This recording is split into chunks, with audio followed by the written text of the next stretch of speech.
And after your playing career, you move on to become an NFL agent. So how much did being a player help in your agency career?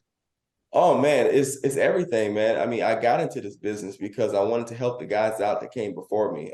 That's what it was all about to me. It was helping being that gap, being that bridge, that gap, the business side to the players, and helping the guys that come after me. And I always tell these guys, whether you make 100,000 or 100 million, life after football is difficult and it can be stressful. And you need people that's been in your shoes to help guide you through that. And you have this space of athletes who are still trying to figure it out. And what better way for an athlete to figure out is to have another athlete who represents them, former athlete.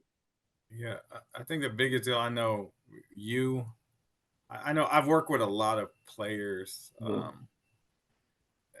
The biggest deal I would see for them after they were retired was a lot of them had a plan. They had a business plan, but a lot of them didn't. It was Yeah, like their life was almost over. yeah, Like they'd be in a funk or they had to spend time. So like for you to know, people don't. This is phenomenal for Marcus to say this. Like he knew, like okay, this is gonna be short for me, and I'm gonna do this. for But sure. for you NFL players out there, yeah, you guys got to have a plan. Well, all right, what's after? It's 10 Well, years, 7 years, I would say whatever. this. I would say this. The problem is, and I'm not saying it's a bad problem, but the problem is a lot of young athletes, 2021, who wants to think about the end of their career when their Oh yeah, beginning is just starting. You ask a guy who's in college who's about to start his NFL career, what do you want to do after you're done playing? They're like, after I'm done playing, I'm just starting. And yeah. but I tell guys the best time to think about what you want to do after is while you're still in it.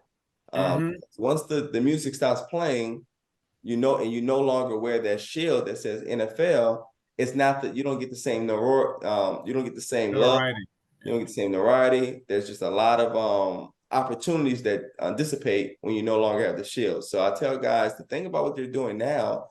So when you're done, you know exactly what you want to do, and not what you want to do, but what you don't like doing as well. So try different things.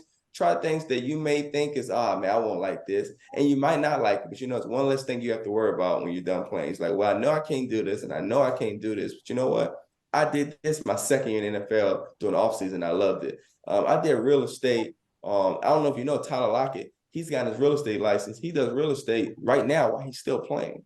Yep. So Good when man. he's done playing, he knows exactly what he's going to do. Guys who do like Draymond Green, who does the NBA, on camera stuff.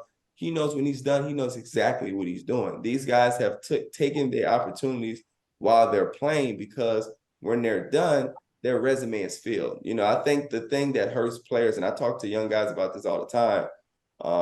If you have a nice career of 7, 8, 9 years and you retire and you're 30, 31 years old, um, even though your skills are transferable as well as at being an NFL player, a lot of times your resume doesn't say much because you've been in the NFL for the last 8 years.